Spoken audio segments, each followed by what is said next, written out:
Hello guys, this is Vishal Sharma है। Welcome to the catalyst group. कैसे हो आप सभी लोग? आई होप आप सभी अच्छे होंगे, अच्छे से पढ़ाई कर रहे होंगे। हमने जो टॉपिक स्टार्ट किया था that is your non traditional machining methods, जिसे हम कह सकते हैं non conventional machining operations. Last class में हमने डिस्कस किया था इंट्रोडक्शन और एक मशीनिंग ऑपरेशन हमने पढ़ा था, और वो कौन सा मशीनिंग ऑपरेशन था? वो था आपका electrochemical machining. It is just opposite to the electroplating. इसमें हम वर्कपीस को क्या करते हैं? इलेक्ट्रोकेमिकल मशीनिंग में पॉजिटिव बनाते हैं। क्या बनाते हैं? पॉजिटिव। जिस टाइप का आपका इलेक्ट्रोड होगा उसी शेप का आपका वर्कपीस पर क्या हो जाएगा? मशीनिंग हो जाएगा। अगर आपका जो इलेक्ट्रोड है वो square type, square cross section का है, तो आपके वर्कपीस पर भी जो मशीनिंग होगी वो स्क्वायर क्रॉस सेक्शन में होगी, and with the help of that we can produce the square holes also. Now come to the numerical point of view कि न्यूमेरिकल क्वेश्चन किस टाइप के आपके इस मशीनिंग ऑपरेशंस पर बन सकते हैं। तो अगर हम बात करते हैं कि फॉर्मूले की, तो फॉर्मूला आपका कौन कौन सा यूज में आने वाला है मैं यहाँ लिख देता हूँ। मे भी आपने फॉर्मूला को रिवाइज कर लिया होगा। जो हमारा पहला फॉर्मूला है वो है मटेरियल रिमूवल रेट का, and this value will be equals to E I divide by F, और ये आता है आपका ग्राम पर सेकंड में। किस में आता है ये? ग्राम पर सेकंड में। अगर हम बात करते हैं एफ की, F is equals to 96500 Faraday's constant.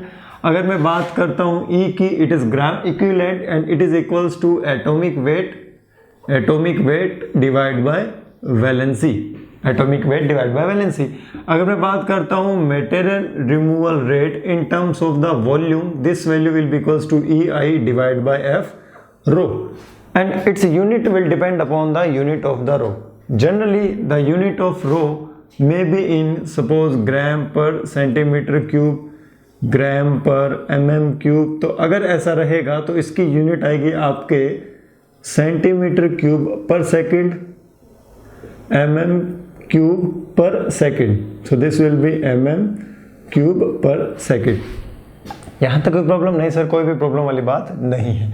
उसके बाद हमने क्या देखा था? हमने देखा था current density J is equals to, किसके इक्वल होता है ये होता है आपका I डिवाइड बाय A। फिर हमने देखा था स्पेसिफिक MRR, ये किसके इक्वल होता है? Specific MRR will be equals to MRR volume divide by I, and this value will be equals to E divide by F rho. फिर हमने एलोइंग एलिमेंट्स का भी देखा था। सो अब आपकी स्क्रीन पर शो होने वाला है आपका first question. So this is your first question on your screen. काफ़ी अच्छा क्वेश्चन है, न्यूमेरिकल क्वेश्चन है। इस क्वेश्चन को आपको ध्यान से पढ़ना है और डाटा लिखना है, और उसके बाद इसको सॉल्व करना है। आप ऐसा कीजिए, वीडियो को पॉज कीजिए और क्वेश्चन को सॉल्व कीजिए। अब आप देखिए इस क्वेश्चन को सॉल्व कैसे करना है। सो क्वेश्चन क्या आपका? ड्यूरिंग द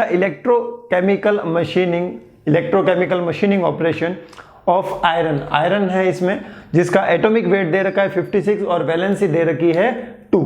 तो ये जो आपका है क्वेश्चन नंबर 1 इस वीडियो का, इसमें आपको दे रखा है कि आप आयरन का ECM कर रहे हो, इलेक्ट्रोकेमिकल मशीनिंग कर रहे हो।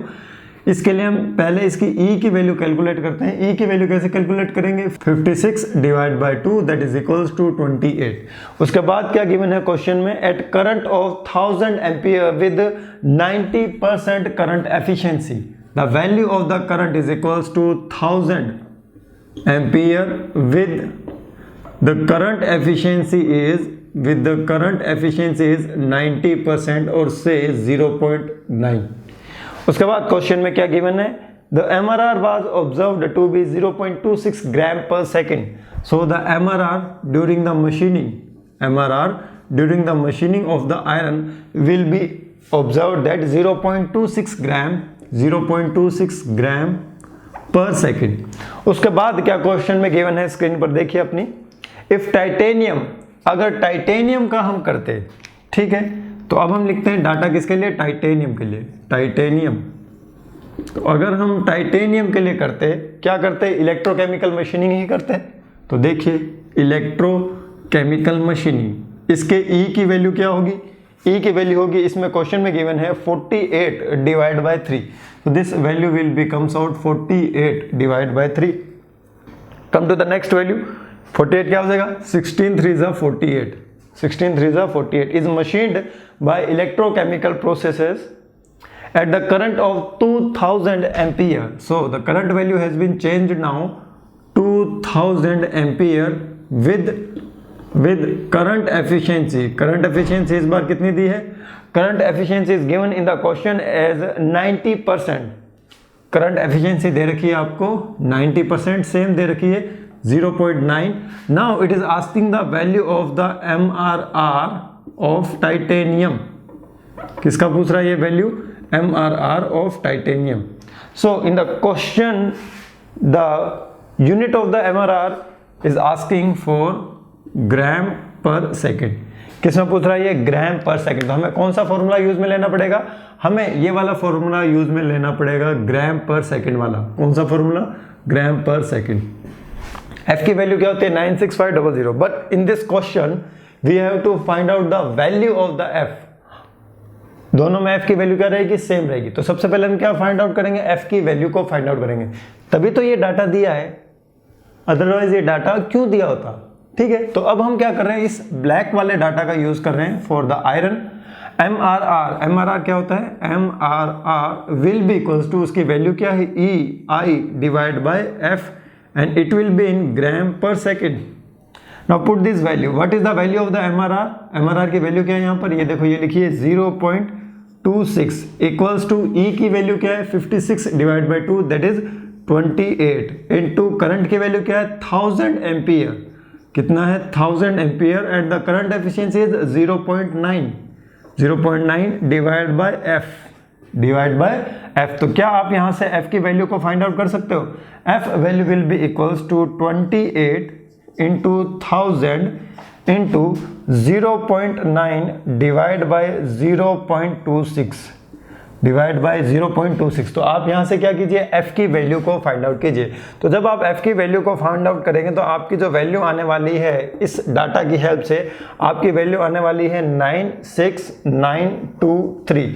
96923 आपकी वैल्यू आने वाली है. ठीक है, ये वाली वैल्यू को अब क्या करना है? यूज में लेना है. अब किसके लिए हम यूज में लेंगे? टाइटेनियम के लिए यूज में हम लेने वाले हैं. तो टाइटेनियम के लिए यूज में लीजिए. देखिए, अब ये वाले फॉर्मूलेज में क्या कर रहा हूँ? रब कर रहा हूँ, क्योंकि ये फॉर्मूला आपको याद हो चुके हैं. अब हमें देखना है कि एक्चुअल में याद हुए या नहीं है.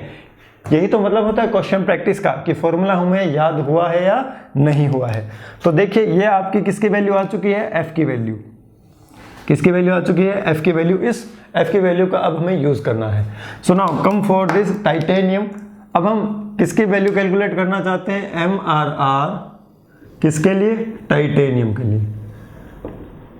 ठीक है, MRR हमें क्वेश्चन में पूछा है टाइटेनियम के लिए इन ग्राम पर सेकेंड. Very good. तो देखिए MRR क्या होगा? MRR for titanium and this will be equals to, किसके इक्वल होगा?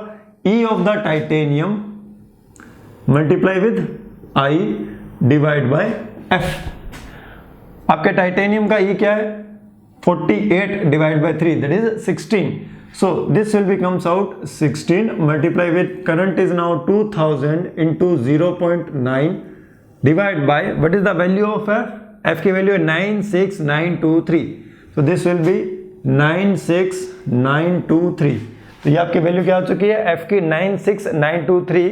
तो यहाँ पर ये आपका आंसर आना चाहिए ग्राम पर सेकंड में. और जल्दी से सॉल्व करके बताइए कि इसका आंसर क्या आने वाला है. What is the value of the MRR for titanium? जल्दी से कैलकुलेटर से सोल्व कीजिए इसे. MRR for titanium. जल्दी से सबका इसका आंसर निकालिए. इसका आंसर क्या आना चाहिए? ग्राम पर सेकंड में आना चाहिए. किस में आना चाहिए? ग्राम पर सेकंड में आना चाहिए. So the answer will be 0. इसका आंसर कितना आएगा? 0.29 ग्राम पर सेकंड. कितना आंसर आ रहा है इसका? 0.29 ग्राम पर second. So this is your question number 1. Now come to the next question. 2979 आएगा. 0.29 लिखोगे तो भी आपका काम चल जाएगा. So now come to the next question, question number 2 and it is on your screen now. So this is your question number 2. Video को pause कीजिए और स्क्रीन पे देखिए क्वेश्चन में क्या पूछा जा रहा है और क्या क्या वैल्यूज गिवन है. क्वेश्चन को ध्यान से पढ़ना है, केवल एक ही बार पढ़ना है और एक ही बार पढ़ने के बाद आपको उनका जो भी डाटा गिवन है उसको राइट डाउन कर लेना है. तो देखिए क्वेश्चन में क्या क्या गिवन है. क्वेश्चन में आपको गिवन है for the following condition in electrochemical machining. So this is the question number 2. और क्या क्या गिवन है इसमें? इसमें गिवन है आप मशीनिंग कर रहे हो इलेक्ट्रोकेमिकल मशीनिंग, और इलेक्ट्रोकेमिकल मशीनिंग के लिए आपको डाटा गिवन है, और क्या क्या डाटा गिवन है, rho S the value of the resistivity is given, और रो एस की वैल्यू गिवन है आपके क्वेश्चन में 6 ohm centimetre, 6 ohm centimetre is given. और उसके बाद आपको वैल्यू किसकी गिवन है, पोटेंशियल डिफरेंस की वैल्यू गिवन है, that is delta V. And what is the value of the delta V, it is given as 15 volt, it is given as 15 volt. I current की value given है 480 ampere, so the value of the I is given as 480 ampere. The next value tool gap L is given, what is given L, और ये जो L है इसकी value क्या है, L की जो वैल्यू है it is equals to 0.6 mm। Keep in mind इन सभी यूनिट्स का आपको क्या रखना है, ध्यान रखना है, it is 0.6 mm।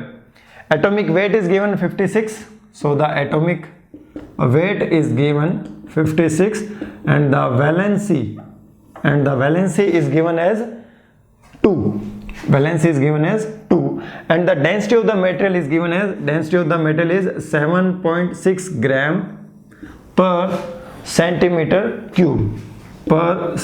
cube and it is asking the value of the material removal rate in your centimeter cube per second, so it is asking the value of the MRR equals two centimetre cube पर second. तो ये भी किस में है, ग्राम per centimetre cube में है। तो देखिए एमआरआर की वैल्यू हमें फाइंड आउट करनी है। So what is the formula of the MRR, MRR का फॉर्मूला क्या होता है जल्दी से बताएंगे, EI divide by F into rho, EI divide by F into rho. तो इसकी यूनिट किस में आती है आपके, according to the unit of the rho की यूनिट किस में है, ग्राम पर सेंटीमीटर क्यूब में, तो इसकी भी यूनिट किस में आएगी, centimetre cube per second. Clear है, बिल्कुल सर क्लियर है। यहां पर क्या एफ की वैल्यू गिवन है, नहीं गिवन है, एफ की वैल्यू यहां पर गिवन नहीं है, तो आपको एज्यूम करना पड़ेगा 96500, एफ की वैल्यू को क्या करना पड़ेगा, एज्यूम करना पड़ेगा। कर सकते हैं एज्यूम, बिल्कुल सर हम कर सकते हैं। अब एमआरआर की वैल्यू को फाइंड आउट कीजिए, MRR we will be equals to, E की वैल्यू क्या होगी 56 डिवाइड बाई 2, तो यहां पर मैं लिख रहा हूं सीधा 56 divide by 2 multiply with I की वैल्यू क्या है 480 ampere, so this will be 480 divide by F की वैल्यू क्या है 96500 मल्टीप्लाई विद रो की वैल्यू क्या है 7.6, रो की वैल्यू है आपकी 7.6, तो आपका इसका आंसर किस में आएगा, सेंटीमीटर क्यूब पर सेकंड में आएगा। तो आप इस क्वेश्चन को क्या कीजिए, सॉल्व कीजिए। और अगर इसी क्वेश्चन में मैं एडिशन करना चाहूँ कुछ डाटा का, तो एडिशन में मैं क्या कर सकता हूं, इस क्वेश्चन में मैं आपसे निकलवा सकता हूं current density. So in this question you can write question number 2.1। So this let's say this is the question number 2.1, question number 2.2। Question number 2.2 में मैं क्या लिख सकता हूं, assume area equals to 1 centimetre square. Now find out the value of the current density, current density की value को find out कीजिए, किसकी वैल्यू को, करंट डेंसिटी को। उसके बाद आप वैल्यू फाइंड आउट कीजिए स्पेसिफिक एमआरआर को, सो स्पेसिफिक एमआरआर को फाइंड आउट कीजिए, स्पेसिफिक एमआरआर। और उसके बाद आप फाइंड आउट कीजिए सी नंबर पॉइंट पर, इसी में ही इलेक्ट्रोड फीड रेट, क्या फाइंड आउट करनी है आपको, electrode feed rate. So I will not tell you the answer of this question MRRV, so if you want to, चलो अगर आपने सोल्व किया है तो आपका आंसर आएगा 0.0183, okay, so 0.0183 right, so this will B centimetre cube per second. अगर हम इसी में क्वेश्चन नंबर 2.2 को देखें, अब इसी में कंटिन्यू में सेम डाटा का यूज करते हुए मैं ये वैल्यूज फाइंड आउट करना चाहता हूँ। तो देखिए कैसे फाइंड आउट करेंगे, बहुत ही आसान है। क्या मैं ये रब कर दूँ, चलो ये काम आ जाएगा आपके, ये आपके डाटा काम आ जाएगा, ठीक है, आप लिख लीजिएगा इसे कॉपी में। अगर हम बात करते हैं ए करंट डेंसिटी की, so current density, what is the current density, it is J is equals to I divide by A। What is I is 480 ampere, so this will be 480 ampere divide by A। What is A is 1 centimetre square, so this will be 480। इसकी value किसके equal हो जाएगी, J की value equal हो जाएगी आपके 480 ampere per centimetre square. अब ये क्या पूछ रहा है, स्पेसिफिक एमआरआर, तो बी ऑप्शन में आइए, स्पेसिफिक MRR। स्पेसिफिक MRR क्या होता है, जल्दी से बताएंगे। Specific MRR is the ratio of the material removal rate, MRR divide by I, but this MRR is volumetric in terms of volume. So this will be 0.0183 centimeter cube per second divided by I. What is I? I का value कितना है आपका 480. So this will be 480. इसको आप solve कीजिए, इसको आप क्या कीजिए, सोल्व कीजिए, सेंटीमीटर क्यूब पर सेकेंड पर ampere. So the C electrode feed rate, C is the electrode feed rate. तो इलेक्ट्रोड फीड रेट क्या होगा, electrode feed rate will be equals to S into J. S into J, what is this, this is J, this is what, this is S. दोनों को क्या कर दो, multiply कर दो. तो जब आप दोनों को मल्टीप्लाई करोगे तो आपकी वैल्यू यहां से आ जाएगी. क्लियर है, बिल्कुल सर क्लियर है. S की वैल्यू क्या है, S की वैल्यू क्या है. इसको आप इलेक्ट्रोड फीड रेट को और तरीके से भी तो निकाल सकते हो. What is electrode feed rate, MRR volume divide by area. So what is electrode feed rate? 0.0183 divided by 1.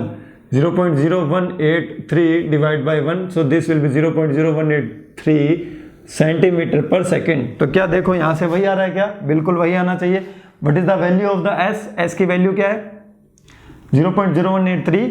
0.0183 divided by 480 multiply with J की वैल्यू क्या है 480. J की वैल्यू क्या है 480. 480 to 480 will be cancel out, आपकी same value आ जाएगी. क्या आ जाएगी, सेम वैल्यू. इसी क्वेश्चन में एक क्वेश्चन और ऐड करूं, बिल्कुल. इसी क्वेश्चन में अगर हम बात करते हैं, इसी क्वेश्चन में अगर हम बात करें रेजिस्टेंस की वैल्यू फाइंड आउट करो, D. क्या आप रेजिस्टेंस की वैल्यू फाइंड आउट कर सकते हो, जल्दी से बताएंगे. क्या आप रेजिस्टेंस की वैल्यू फाइंड आउट कर सकते हो. रेजिस्टेंस की वैल्यू क्या होगी, R will be equals to rho S into L divide by A. तो रो एस की वैल्यू गिवन है 6 ओम पर सेंटीमीटर. एल की वैल्यू क्या गिवन है यहाँ पर, the value of the L is given 0.6 mm. A की वैल्यू हमने एज्यूम कर ली 1 centimetre square. So keep in mind ये 0.6 mm है, सेंटीमीटर में कन्वर्ट करने के लिए हम क्या करते हैं 0.06 सेंटीमीटर. 0.06 सेंटीमीटर क्या करते हैं, 10 का डिवाइड ही तो करते हैं. क्या करते हैं, 10 का डिवाइड. तो ये चीज क्या रखनी है, हमें याद रखनी है, यूनिट्स का ख्याल रखना है. It will be in the centimetre, और ये भी आपका किस में, सेंटीमीटर स्क्वायर में है, और रो एस भी किस में आपका ओम सेंटीमीटर में. तो यूनिट्स का आपको क्या रखना है, खास तौर से ध्यान रखना है. तो एक ही क्वेश्चन में आपके नंबर ऑफ क्वेश्चंस क्या हो चुके हैं, यहाँ पर सॉल्व हो चुके हैं. तो this is for your homework कि आपको क्या करना है, इसके रेजिस्टेंस को कैलकुलेट करना है. रेजिस्टेंस को कैलकुलेट करने के बाद चलो एक और दे देता हूं आपको, यहाँ पर पोटेंशियल डिफरेंस दिया है, बिल्कुल दिया है. चलो आप पोटेंशियल डिफरेंस को कैलकुलेट मत कीजिए. सो this is your question number 2.1 and question number 2.2. 2.2 मैंने ही बनाया है. जो आपका क्वेश्चन नंबर 2 था, इसमें अगर मैं सेम डाटा की बात करूं तो जो आपकी इलेक्ट्रोड फीड रेट होती है, ये थोड़ा इंपॉर्टेंट है, इसको ध्यान रखना. जो आपकी इलेक्ट्रोड फीड रेट है, इसको आप दो तरीके से कैलकुलेट कर सकते हो. इसको कैलकुलेट करने के दो मेथड है. पहला मेथड क्या है, पहला मेथड है आप फॉर्मूला यूज करोगे. And what is the formula, that is the specific MRR multiply with current density. Specific MRR multiply with current density. What is specific MRR, so this will B E divide by F into row. E divided by F into rho. And what is specific? And what is J? That is the current density equals to V divided by rho S into L. तो जब आप इस formula से value calculate करोगे with given data in that question, तो आपकी जो value आएगी फॉर दैट पर्टिकुलर क्वेश्चन जो अभी मैं डिस्कस किया हूं, उसके लिए डिफरेंट आएगी if we solve from this formula, that is MRR V divided by what is area. तो these two values will be different. Please keep in mind that. ठीक है, आपका ये भी इलेक्ट्रोड फीड रेट होता है, आपका ये भी इलेक्ट्रोड फीड रेट होता है. इस तरीके से भी कुछ स्टूडेंट्स इलेक्ट्रोड फीड रेट को कैलकुलेट करते हैं, तो वो भी सही है, वो भी गलत नहीं है. इससे करते हैं वो भी सही है, वो भी गलत नहीं है. जहां तक कोई दिक्कत नहीं सर, कोई भी दिक्कत वाली बात नहीं है. अब प्रॉब्लम क्या आती है, कभी भी एग्जाम में ऐसा क्वेश्चन नहीं आएगा जहां पर आप दो तरीके से इलेक्ट्रोड फीड रेट को कैलकुलेट कर पाए. हमेशा ऐसा क्वेश्चन आएगा कि या तो ये वाला फॉर्मूला अप्लाई होगा या फिर ये वाला फार्मूला अप्लाई होगा। लेकिन अगर हम बात करते हैं ऑर्डर ऑफ प्रेफरेंस की, प्रायोरिटी की, तो इसकी जो प्रेफरेंस होगी वो फर्स्ट प्रेफरेंस होगी, प्रायोरिटी विल बी फर्स्ट, और इसकी जो होगी वो होगी आपकी सेकंड प्रायोरिटी होगी। अगर आपको ये डाटा गिवन नहीं है, आपको रो एस गिवन नहीं है, आपको वी नहीं गिवन है, so you can jump to this formula MRR divide by A directly. अगर आपको वोल्टेज गिवन है और अगर आपको स्पेसिफिक रेजिस्टेंस गिवन है, स्पेसिफिक रेजिस्टिविटी, ठीक है, तो आप इस फॉर्मूला का क्या कर सकते हो, यूज कर सकते हो। Now come to the next question, that is your question number 3। Now it is on your screen. Calculate the MRR and electrode feed rate. So this is the question in which we are going to calculate the MRR as well as the electrode feed rate both. अब हमें यहाँ पर दोनों को calculate करना है, हमें MRR भी कैलकुलेट करना है और इलेक्ट्रोड फीड रेट भी कैलकुलेट करना है। सो this is your question number 3। ये आपका क्या है, क्वेश्चन नंबर 3 है। अब इस क्वेश्चन में क्या है, calculate the MRR and the electrode feed rate in the ECM of an iron surface that is 25 mm into 25 mm. Very good. So area will be given directly as 25 mm multiply with 25 mm. So what is the next data is given? Next data is given that in cross section using NaCl as an electrolyte, NaCl और जब हम water को mix कर देंगे तो हमारे पास एक electrolyte solution आएगा। The gap between the tool and the workpiece is 0.25 mm. So the value of the L is given as 0.25 mm. Now guess with the help of A and L आप क्या calculate कर सकते हो? आप calculate कर सकते हो resistivity, आप या फिर कैलकुलेट कर सकते हो resistance. Now come to the next point. Supply voltage is 12 volt. So the voltage is given as 12 volt, which means low voltage process. DC specific resistance of the electrolyte is 3 ohm centimeter. So the value of the rho s is given as 3 ohm centimeter और 1 centimeter में कितने mm होते हैं, 10 mm होते हैं। So this rho s will be equals to 30 ohm mm, 30 ohm mm। या तो आप ऐसा कीजिए, इनको सेंटीमीटर में कन्वर्ट कर दीजिए या फिर इनको mm में कन्वर्ट कर दीजिए, that depend upon you, that depend upon you। Valency of the electron is 2, valency of the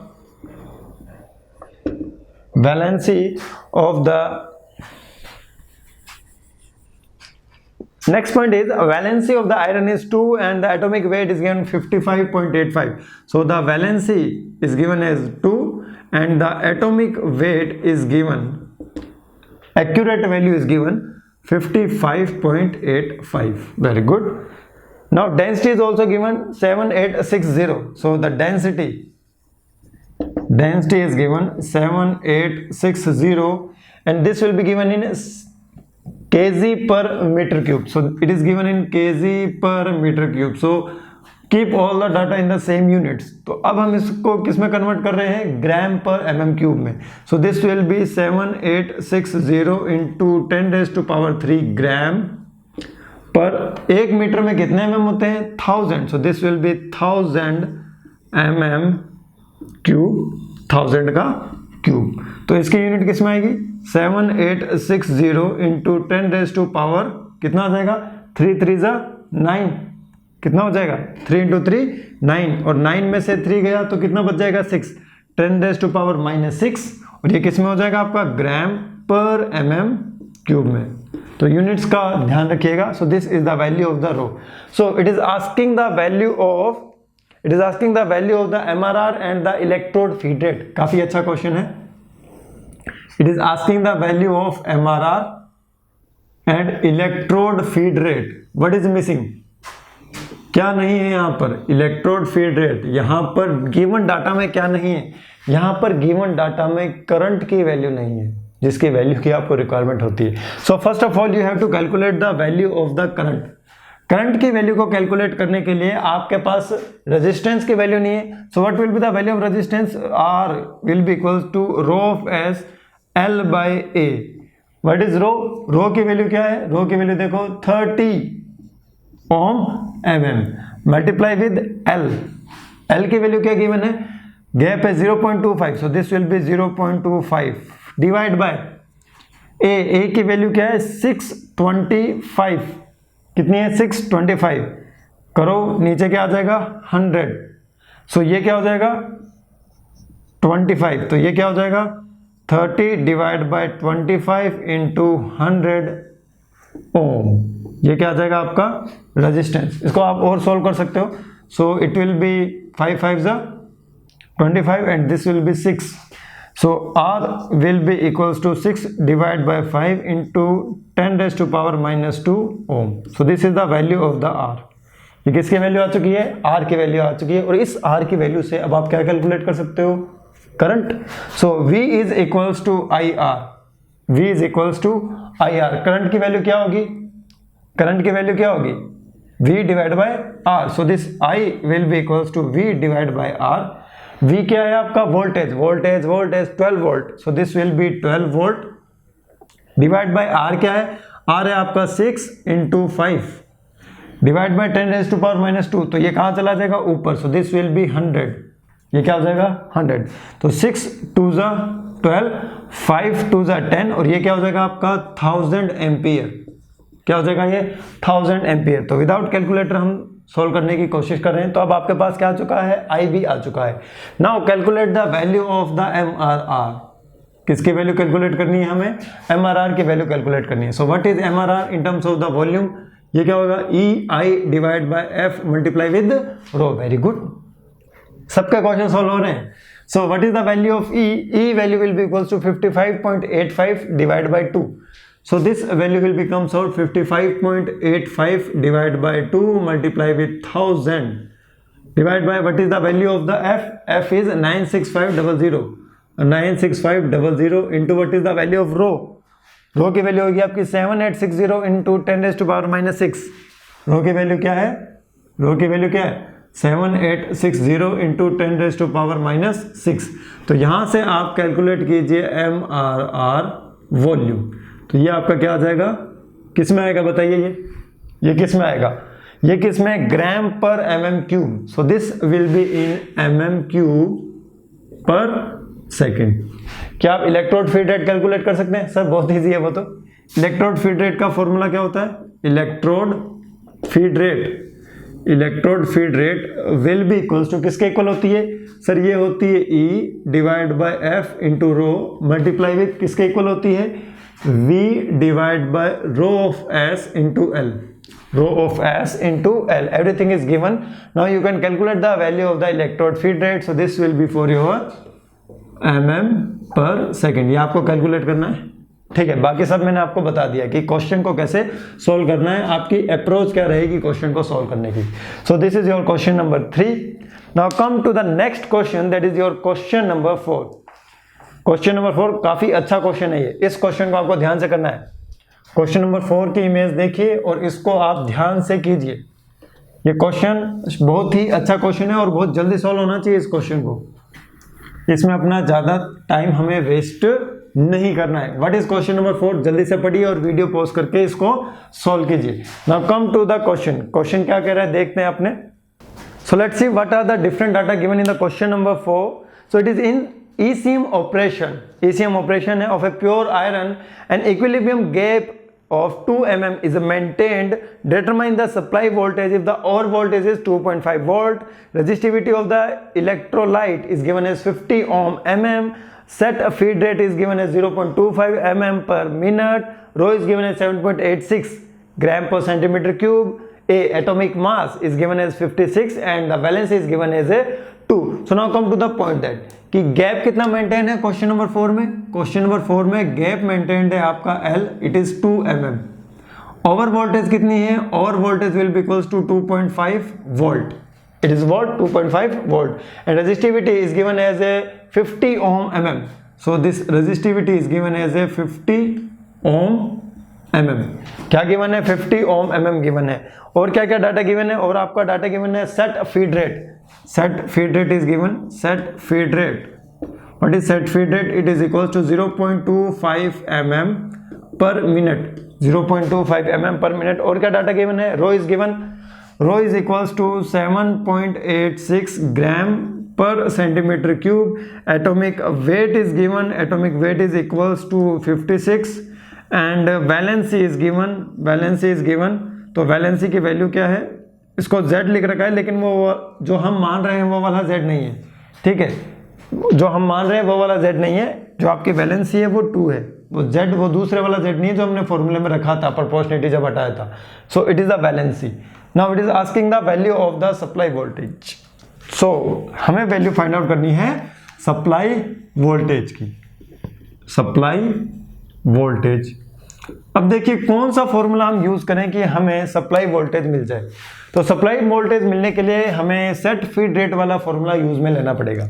so what is set feed rate, this F is equals to, ये किसके इक्वल होता है, E divide by F rho. So this is the feed rate, E divide by F rho multiply with V minus 2.5 divide by rho of S multiply with L.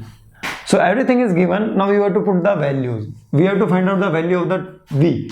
So feed की value क्या given है, feed की value given है आपके 0.25 mm पर minute, तो इसको second में चेंज कीजिए, 0.25 mm, और एक मिनट में कितने सेकंड होता है, 60 second. So this will be 60 second equals to, E की वैल्यू क्या हो जाएगी 56 divide by 2, so this will be 56 divide by 2 multiply F की वैल्यू क्या होती है 96500, सो दिस विल बी 1 क्यों लिखें, v माइनस 2.5 ऊपर लिखते हैं डिवाइड बाय, अब नीचे वाली वैल्यूज लिखते हैं 96500 multiply, what is the rho gram per centimetre cube, और यहाँ क्या हम ले रहे हैं, mm ले रहे हैं, तो यहाँ क्या आएगा ग्राम पर mm क्यूब, तो लिखिए इसको 7.86, इट इज द ग्राम, ऊपर जाएगा सेंटीमीटर क्यूब, तो 1 सेंटीमीटर में कितने mm होते हैं, 10 mm होते हैं। So this will be multiply with 10 cube into mm cube, ठीक है, ये यूनिट भी होगी।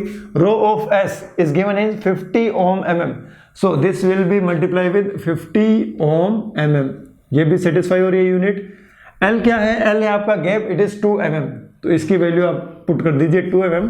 Solve this equation, you will get the value of the V in terms of the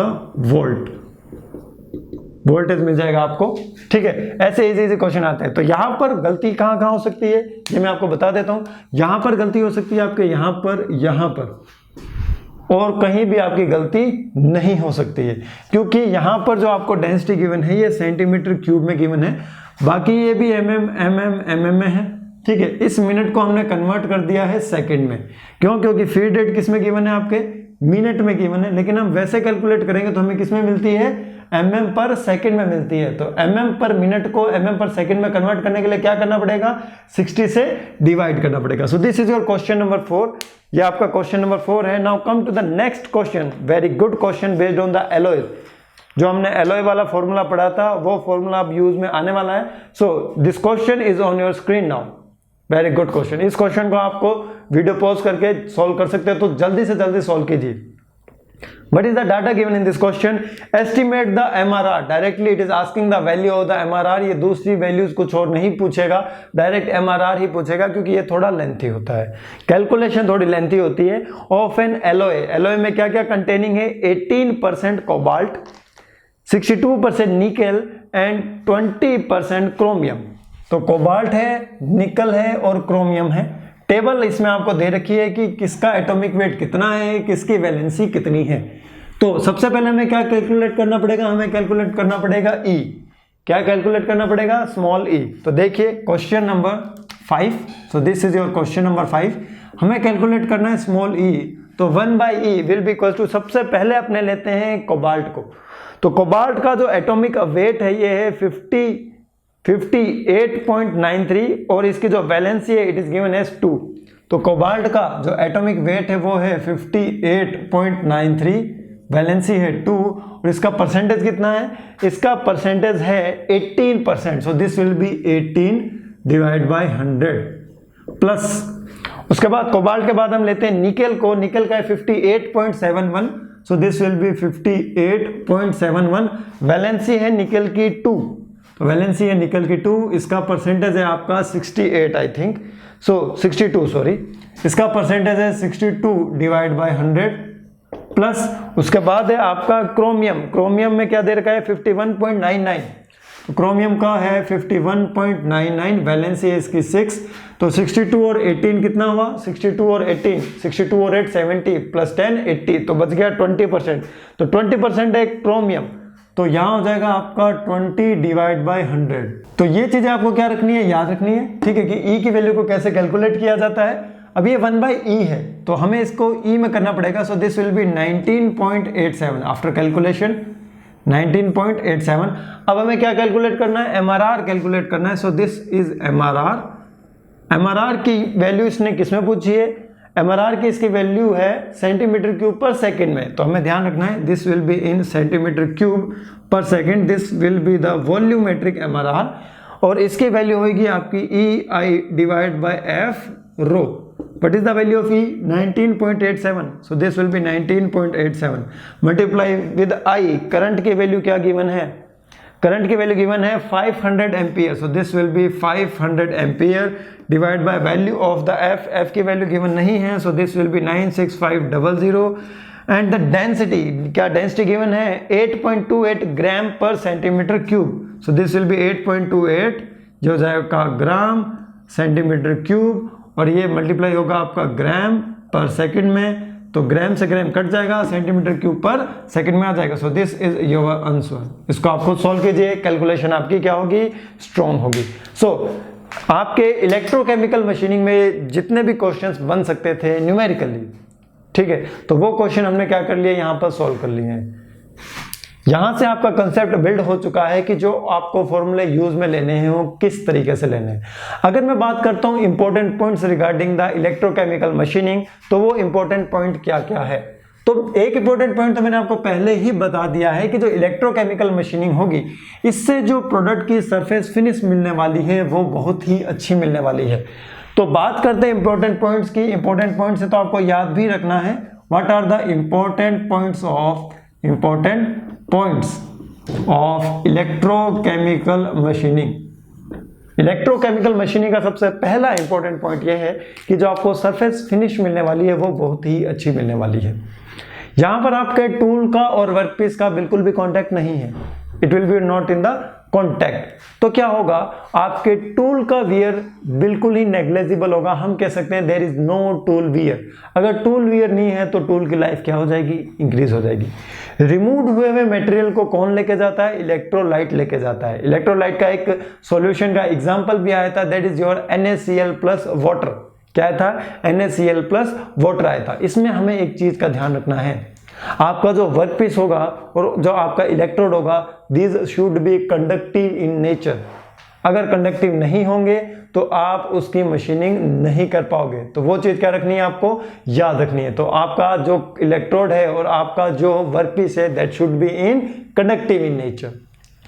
हम अब अगर बात करते हैं एप्लीकेशंस की, तो इसकी एप्लीकेशंस क्या क्या हो सकती है, जल्दी से बताइए। इसकी एक एप्लीकेशन हो सकती है, मैंने आपको बातों ही बातों में बता दिया था, we can produce the square holes with the help of the electrochemical machining. हम स्क्वायर होल्स को प्रोड्यूस कर सकते हैं। दूसरा क्या है कि अगर हमारा कोई वर्कपीस है, उसके ऊपर से हमें एक मेटल की लेयर को रिमूव करना है, तो उसके लिए भी हम इलेक्ट्रोकेमिकल मशीनिंग का यूज कर सकते हैं। साथ ही साथ जो टरबाइन की ब्लेड्स होती है, उसकी मशीनिंग के लिए भी आप इलेक्ट्रोकेमिकल मशीनिंग का यूज करते हैं। इलेक्ट्रोकेमिकल मशीनिंग में जो आपका टूल और जो वर्कपीस होता है वो इलेक्ट्रोलाइट सॉल्यूशन में डिप होता है। क्या होता है, इलेक्ट्रोलाइट सॉल्यूशन में डिप होता है। जो आपका इलेक्ट्रोड होता है वो क्या होता है, होलो होता है, और उसके अंदर से होते हुए आपका इलेक्ट्रोलाइट फ्लो होता है। इलेक्ट्रोलाइट को फ्लो करवाने के लिए पंप चाहिए, और पंप इसका जो प्रेशर है वो बहुत ज्यादा इंक्रीज करता है। हमें यहाँ पर हाई प्रेशर की रिक्वायरमेंट होती है। किसकी रिक्वायरमेंट होती है, हाई प्रेशर की। तो जब हमें यहाँ पर हाई प्रेशर की रिक्वायरमेंट है, तो जो आपका सेटअप होना चाहिए, that should be the rigid setup, एक स्ट्रॉन्ग सेटअप होना चाहिए।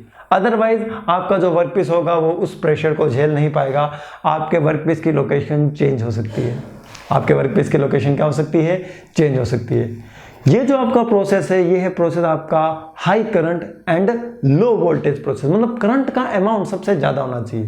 करंट का अमाउंट क्या होना चाहिए, सबसे ज्यादा होना चाहिए, तभी तो आयोनिक डिसोल्यूशन होगा। आयंस का एक्सचेंज होता है। किसका एक्सचेंज होता है, आयंस का एक्सचेंज होता है। यहां पर हम बहुत ज्यादा हार्ड मटेरियल्स की भी मशीनिंग कर सकते हैं। किसकी मशीनिंग कर सकते हैं, हार्ड मटेरियल्स की। जो होल होता है आपके इलेक्ट्रोड के अंदर का, उसमें हम इंसुलेशन प्रोवाइड करते हैं, जिसे हम क्या कहते हैं, इनर इंसुलेशन। क्या कहते हैं, inner insulation. So let's write the important points of the electrochemical machining. These important points are, first point is that the surface finish produced by ECM is excellent। आपकी जो सरफेस फिनिश होगी वो कैसे होगी, excellent होगी। Next अगर हम बात करते हैं मटेरियल रिमूवल रेट, किसकी बात कर रहे हैं हम, MRR की।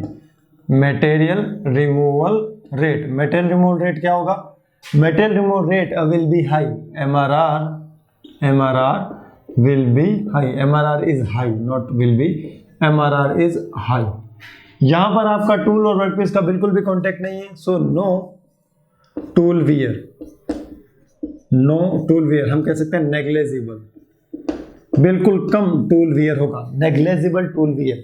नेक्स्ट पॉइंट की अगर हम बात करते हैं, आपका जो वर्कपीस होता है और जो आपका टूल होता है, this should be conductive in nature, conductive होना चाहिए, अदरवाइज आप ये नहीं कर पाओगे। So it may be A limitation. मैं एडवांटेज डिसएडवांटेज की बात नहीं कर रहा हूँ, इंपॉर्टेंट पॉइंट्स की बात कर रहा हूँ। So it is a limitation that the workpiece and the tool should be conductive in nature. अब नेक्स्ट पॉइंट की अगर हम इसमें एप्लीकेशन की बात करें, तो एप्लीकेशंस क्या है इसकी, एप्लीकेशन है, पहली एप्लीकेशन है कि आप इसकी हेल्प से स्क्वायर होल प्रोड्यूस कर सकते हो। क्या प्रोड्यूस कर सकते हो, square holes. So I will change the marker, क्या प्रोड्यूस कर सकते हो, स्क्वायर होल्स। स्क्वायर होल के बाद दूसरी एप्लीकेशन है इसकी, you can remove a layer of material from surface, you can remove a layer of material from surface, किसी सरफेस से एक पूरी लेयर को आप रिमूव कर सकते हो। थर्ड एप्लीकेशन क्या है, it is used for the machining, जल्दी से याद कीजिए, machining of steam turbine blades, steam turbine के ब्लेड्स की मशीनिंग के लिए यूज में लिया जाता है। अब एक पॉइंट और बता रखा है कि मैंने कि जो प्रेशर होता है वो ज्यादा होता है, प्रेशर ज्यादा होने के कारण जो सेटअप होता है वो कैसा होता है, रिजिड सेटअप होता है। कैसा सेटअप होता है, रिजिड सेटअप। तो यहाँ पर जो हम इलेक्ट्रोलाइट यूज में लेते हैं उसको हम दो पार्ट्स में क्लासिफाई कर सकते हैं। यहाँ पर जो हम इलेक्ट्रोलाइट यूज में लेने वाले हैं उसको हम कितने पार्ट में क्लासिफाई करने वाले हैं, दो पार्ट्स में। ठीक है, दो टाइप के आपके इलेक्ट्रोलाइट हो सकते हैं। मैं इलेक्ट्रोलाइट के एग्जाम्पल नहीं बता रहा हूं, मैं इलेक्ट्रोलाइट का क्लासिफिकेशन कर रहा हूं। तो इलेक्ट्रोलाइट्स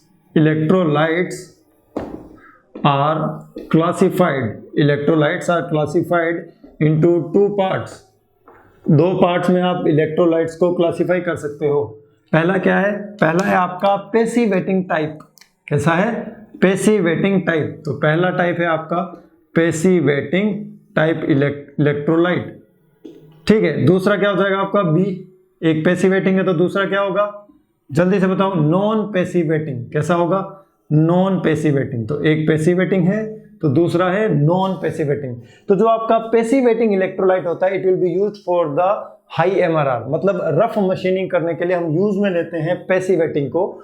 और जहां पर अगर हमें फिनिश मशीनिंग चाहिए, जहां पर हमें लो MRR चाहिए, वहां हम यूज में लेते हैं नॉन पैसिवेटिंग को। तो दोनों का मैं कंपैरिजन कर रहा हूं। पैसिवेटिंग में क्या होगा, MRR ज्यादा प्लस रफ मशीनिंग। कैसे मशीनिंग हो रही है, रफ मशीनिंग। तो यहां पे आप लिख सकते हो रफ मशीनिंग। अगर हम बात करते हैं नॉन पैसिवेटिंग की, तो इसमें MRR एज कंपेयर टू पैसिवेटिंग क्या होगी, कम होगी। और अगर MRR कम है तो मशीनिंग कैसी होगी, फिनिश मशीनिंग कैसी होगी, फिनिश मशीनिंग होगी। अब यहाँ पर मैं एक इंटरडिसिप्लिनरी प्रोसेस बताने वाला हूँ कि जो कि हमने इलेक्ट्रोकेमिकल प्रोसेस से ही क्या किया है, प्रोड्यूस किया है। तो वो जो इंटरडिसिप्लिनरी प्रोसेस है वो क्या है, देखिए। अब मैं एक प्रोसेस की बात करने वाला हूँ, इंटरडिसिप्लिनरी प्रोसेस, और वो क्या है, वो है आपका ECG। वो क्या है आपका ECG मतलब इलेक्ट्रोकेमिकल ग्राइंडिंग। ECG मतलब क्या होगा, इलेक्ट्रोकेमिकल ग्राइंडिंग। नाम से ही निकालना है हमें, इलेक्ट्रोकेमिकल ग्राइंडिंग। क्या होता है, इलेक्ट्रोकेमिकल ग्राइंडिंग मतलब ग्राइंडिंग प्रोसेस में ही अगर हम इलेक्ट्रोकेमिकल मशीनिंग का यूज करें। क्या कह रहा हूं मैं, ग्राइंडिंग प्रोसेस में ही हम इलेक्ट्रोकेमिकल मशीनिंग का यूज करें। सो what is this? This is conventional grinding, this is conventional grinding. और प्लस अगर हम इसमें यूज में ले लें इलेक्ट्रोकेमिकल मशीनिंग, क्या ले लें? इलेक्ट्रोकेमिकल मशीनिंग का यूज, जिसमें आपका इलेक्ट्रोलाइट फ्लो होता हो, तो उस प्रोसेस को हम कहते हैं इलेक्ट्रोकेमिकल ग्राइंडिंग। तो ग्राइंडिंग से आपको बेसिकली पता ही है कि जो हमें सरफेस फिनिश मिलती है वो अच्छी मिलती है। कैसी मिलती है? अच्छी मिलती है। तो इलेक्ट्रोकेमिकल ग्राइंडिंग से तो और भी ज्यादा अच्छी मिलेगी। तो मैं लिख सकता हूं excellent surface finish, excellent surface finish, बहुत ही ज्यादा अच्छी सरफेस फिनिश हमें मिलने वाली है। क्या सर इसमें ग्राइंडिंग व्हील की तरह ही हम सेटअप रखेंगे? बिल्कुल, इसमें भी हम ग्राइंडिंग की तरह ग्राइंडिंग व्हील वाला ही सेटअप रखेंगे। क्या कहना चाह रहा हूं मैं? इसमें भी आपका ग्राइंडिंग व्हील ही होगा, लेकिन ग्राइंडिंग व्हील को कंडक्टिव बनाने के लिए कौन सा मटेरियल हम यूज में लेंगे? क्योंकि आपका टूल और वर्कपीस कैसा होना चाहिए? कंडक्टिव। तो ग्राइंडिंग व्हील को कंडक्टिव बनाने के लिए हम यूज में लेते हैं कॉपर बेस्ड ग्राइंडिंग व्हील। कैसा हम लेते हैं? कॉपर बेस्ड व्हील लेते हैं, जिसमें क्या होगा? कॉपर होगा, जिसमें क्या होगा? कॉपर होगा। ये आपका जो ऑपरेशन है कैसे होगा सर? ये ऑपरेशन कुछ इस तरीके से होगा। ये आपका वर्कपीस है, यहां पर होगा आपका कॉपर वाला ग्राइंडिंग व्हील। क्या होगा? कॉपर वाला grinding wheel. So this is the grinding wheel of copper. ये क्या आपका? Grinding wheel of copper. ये है आपका ग्राइंडिंग व्हील ऑफ कॉपर। और नीचे क्या है इसके? नीचे है सर इसके वर्कपीस। ये है आपका वर्कपीस। क्या सर ये दोनों पावर सप्लाई से कनेक्ट होंगे? बिल्कुल। So this is the power supply, it will be also connected to the power supply, it will be also connected to the power supply. Sir क्या इसमें इलेक्ट्रोलाइट का flow होगा? अरे बोला तो है इलेक्ट्रोकेमिकल मशीनिंग है, तो इलेक्ट्रोलाइट का तो फ्लो होना ही होना है, तो यहां से इलेक्ट्रोलाइट फ्लो होगा। अब देखो, अब मैं आपसे क्वेश्चन पूछता हूं, क्या ग्राइंडिंग व्हील वर्कपीस के कांटेक्ट में होगा? कंफ्यूज हुए थोड़े? क्या ग्राइंडिंग व्हील वर्कपीस के कांटेक्ट में होगा? नहीं, टूल और वर्कपीस का कांटेक्ट होता ही नहीं है। तो सर मटेरियल कौन रिमूव करेगा? Electrolyte. Electrolyte will remove the material. Process बिल्कुल सेम है। ये आपका टूल तो घूमता रहेगा, वहां टूल स्टेशनरी था, बस ये टूल घूमेगा, और कोई डिफरेंस नहीं है। बाकी पूरा का पूरा प्रोसेस क्या है? सेम है। यहां पर कांटेक्ट मत बना देना ग्राइंडिंग व्हील का वर्कपीस के साथ। तो ग्राइंडिंग व्हील का और वर्कपीस का कांटेक्ट नहीं होता है। Metal will be removed with the help of the electrolyte. इसका यूज कहां करते हैं सर? इसका यूज करते हैं हम टूल शार्पनिंग के लिए। किसके लिए?